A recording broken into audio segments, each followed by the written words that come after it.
is the Sudoku game I made 1 year ago. And honestly, I thought I will never come back to it because there are thousands of Sudoku game on Play Store. Why would anyone play this one and why should I update it? Yet, here we are.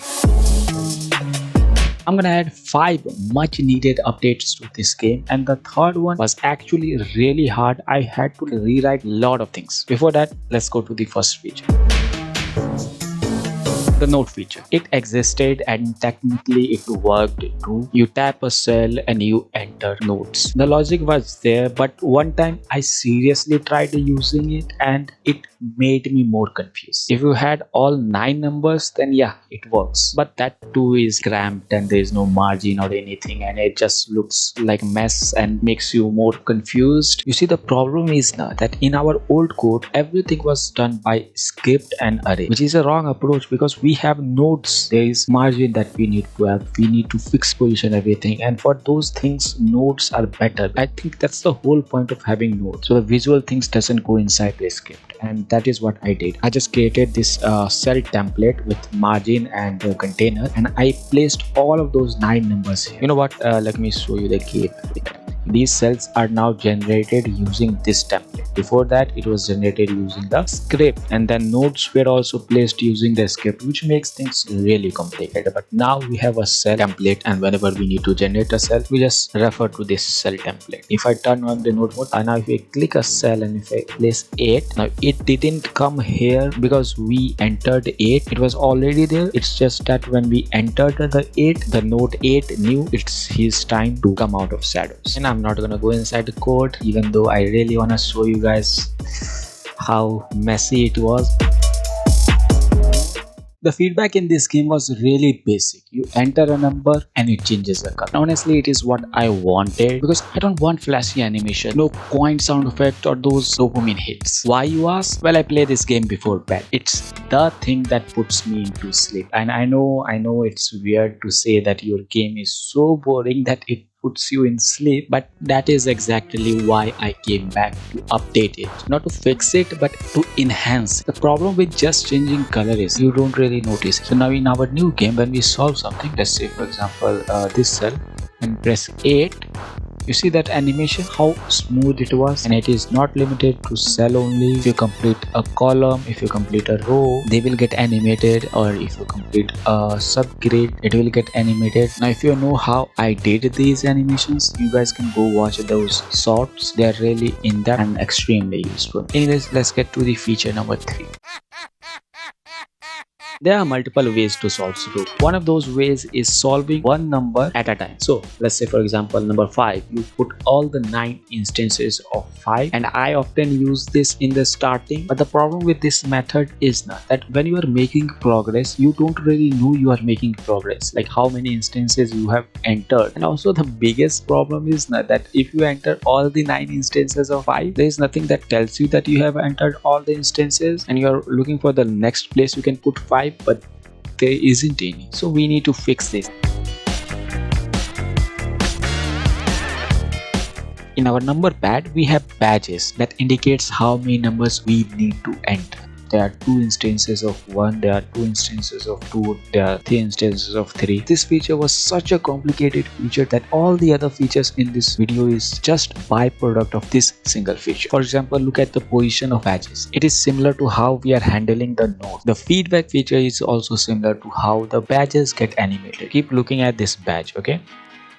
That animation inspired me to add feedback animation. The feature that we are going to discuss in the next section, which is streak, that is similar to how we are storing these badges value or updating these badges value. The feature after that, which is a big lifesaver, is also related to this feature. So this helped me add all the other things. So let's try to complete number 9. 9 goes here, 9 goes here, 8 goes here, 8 here, 7 here, 7 goes here. You see these buttons are also disabled, and you know if you enter incorrect values, it doesn't affect the badge. So there are a lot of things that are going on, but I'm not going to go inside the code. Let's get to the next section.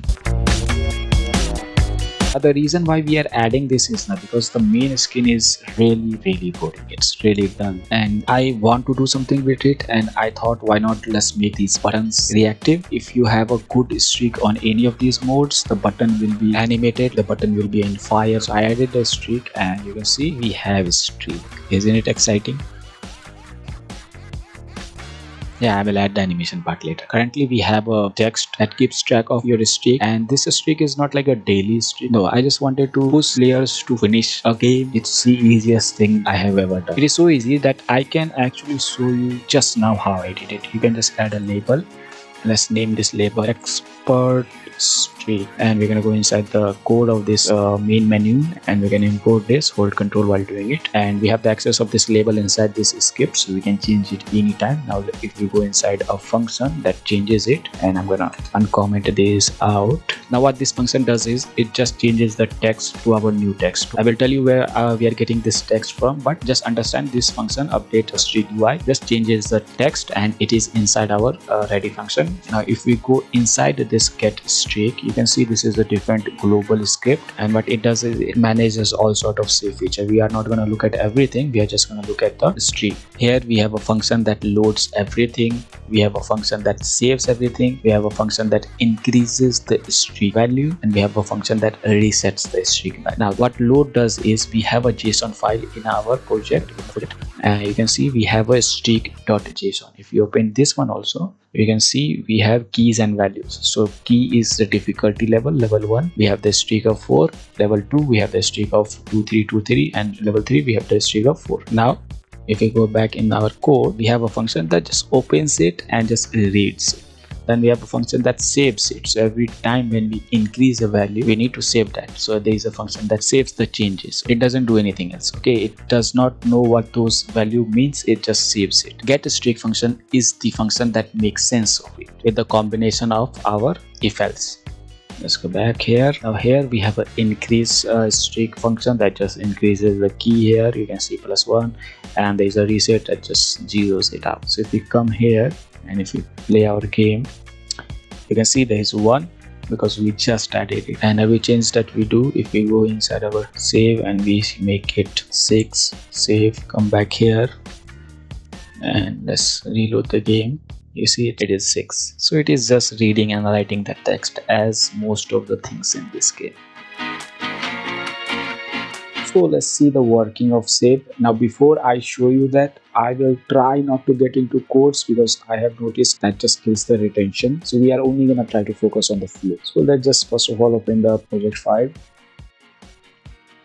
Now here you can see we have 3 save files or 4 save files, I can't count. So we have 4 save files, okay, and these save files are different for each level. So easy level is number 1, difficulty is number 2, and so on. So now before I show you what is inside the JSON file, let's first of all run the game. So now if we go inside the export, here you can see we already have a save file running, but if we reset it and this time let's enter 8 here to trigger the save, we go back and go back to export, you can see we already have 8 entered. So it is working. Now let's see what is inside the JSON. Yeah, there is 2 array.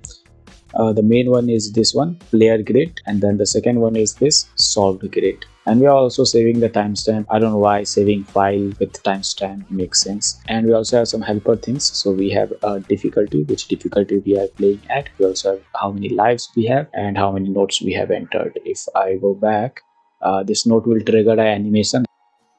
Now if I enter a note, let's say 4, 8, 6, and if we go inside the save file, you can see we have nodes with the coordinate and the node value. Now let's get into the code, which I said I will not, but we basically have 2 functions and 1 signal. 2 main functions, we have multiple functions, but first function is save. It saves everything. So it saves our puzzle, saves our save grid, it also saves our player grid. Player grid is the new array. It will save the input of users without any kind of is it correct, is it wrong, what is the coordination, none of that, because those things are done inside a restore. We are also saving the note and we are saving the lives. Using those settings, we are restoring improving our grade, and we're doing it by adding multiple conditions. So we have the solve grade, so everything that is wrong in our input grade or player grade, they will be marked red. Everything that is right marked accordingly. And so we have a save function that saves everything, and we have a restore function that restores everything. So if I go inside and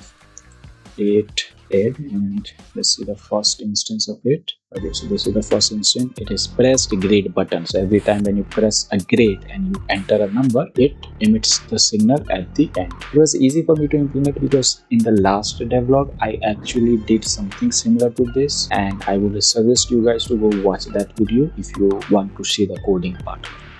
That's it guys, and there are a lot of quality of life improvements. So for example, the new win screen, which is better than before, and you guys have also seen the win animation that I'm working on. Give me feedback on this.